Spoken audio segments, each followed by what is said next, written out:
I put out a tweet a minute ago, and we're going to bring them up here in a second. So we have the Society of the Hourglass coming up first, and then Meraki.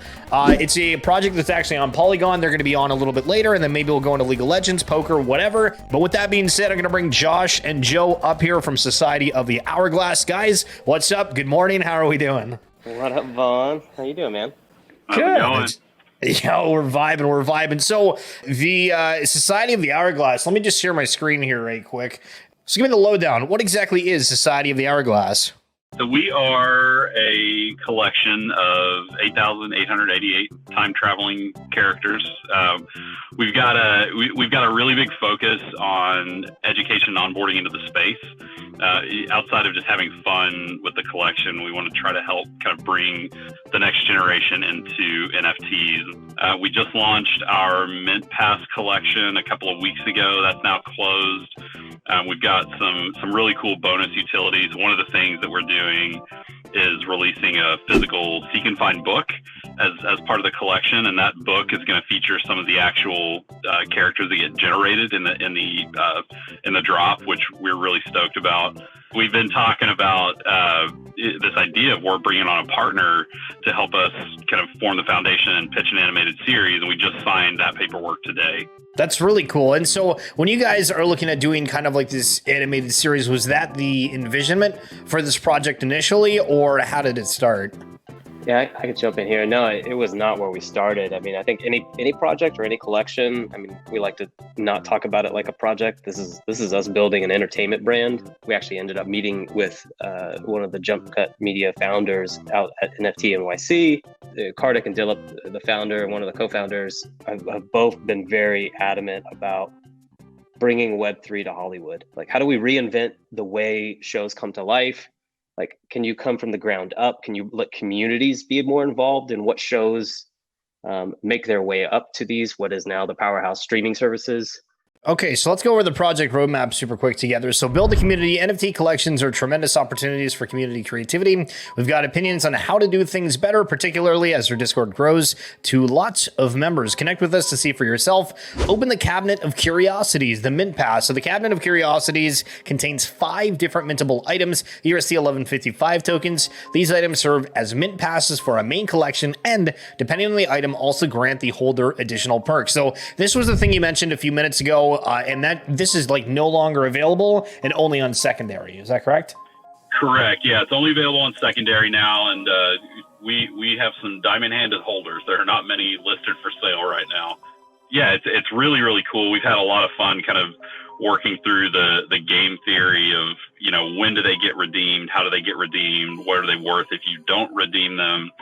And we're also using them currently to deliver like holder exclusive giveaways and things like that. Are your rare characters the ones that are like main characters, or that just are like the most infrequently ones that show up in the different series? We're still working through some of the dynamics of how, you know, rarity is going to be spread across the generative collection or the generative characters in the collection. But we do have kind of these 12 main characters that will play a more central role in the story. We call them our competitors. These are the main characters that are kind of traveling through time, doing all these different things. I think we'll probably have maybe a handful of generative characters that are really high up there in rarity with those, but a lot of the more rare ones will be those one-of-one like main characters in the collection. So you guys have this Mint Pass you just dropped that's sold out. Now you're moving ahead and looking for the public mints, and with that you guys have 8,888 characters, a whole bunch of different things, including one-of-ones included in that. Is that available right now, or is that something that's about to come out? Yeah, the main drop is TBD. We are working through the mechanics, and obviously we want to get the timing right. Hopefully we'll be able to announce a date soon, but right now what we're focused on is delivering the right level of quality. Well, I think quality is a huge part of that, but like to jump on it even more, like I think it's brilliant that you're talking about kind of like where the market is at, because I specifically, if you guys watching right now, like the dopey ducklings or whatever, like I minted a few of those, like, I don't know, like a month ago, and that shit did not move at all. And then all of a sudden, people are talking about it now and things are picking up and it just friggin' goes. Yeah, man. it's funny. We have taken on a big challenge. Like the typical collection, the typical generative collection that is all like a bust of a character. That is not what we've built here, right? Like we have 14 characters as bases that have traits across 10 different eras. Then we have the 12 competitors, we have the Nigels, and then there's some one-of-ones that are like stewards, people that already exist in the society. And it's just a lot. But here's some examples. Like we dropped a few. Like these are the base characters. Like these are the normal characters, and they're just so varied and so different. Each one has a ton of different traits, and like we could produce trillions of these things because we have so much variety going on. But yeah, you can start to see like there's some of the companion animals that will show up that will likely be more rare. You start to see how varied these are, like little kids, old people. Actually, there's not an old person in this variety, but there's old ladies and old men, and like just this huge variety of different base characters. For you, with starting this project, what's something that both of you have kind of taken away that you didn't really think of beforehand, or that was like, okay, this is actually more involved or way more interesting than we thought when we kicked everything off?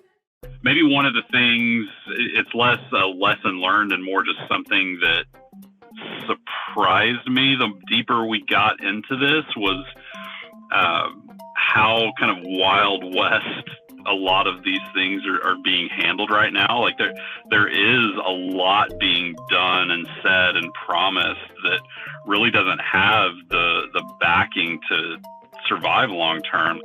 One of the things that we've tried to be really mindful of as we've gotten into this territory of like licensing and IP is that we want to make sure that we have our kind of ducks in a row so that we're not having to walk back promises made, and that we're not exposing our holders to any kind of, surprises or risks down the line.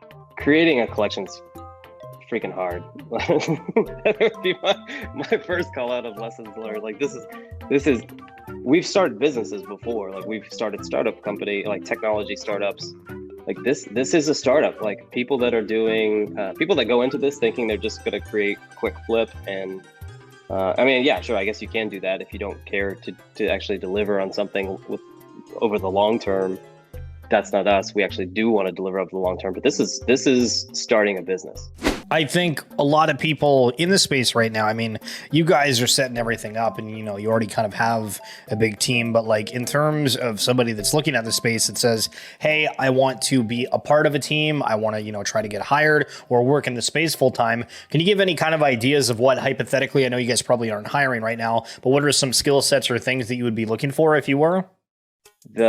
We've taken on more than the average bear, I guess, in that we're building a full-fledged platform that other creators can use.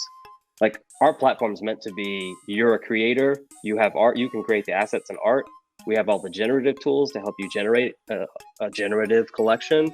We have like push a button, create a smart contract. We're excited about Web3. We're excited about NFTs. This is the Wild West. Like we are in the Wild West right now.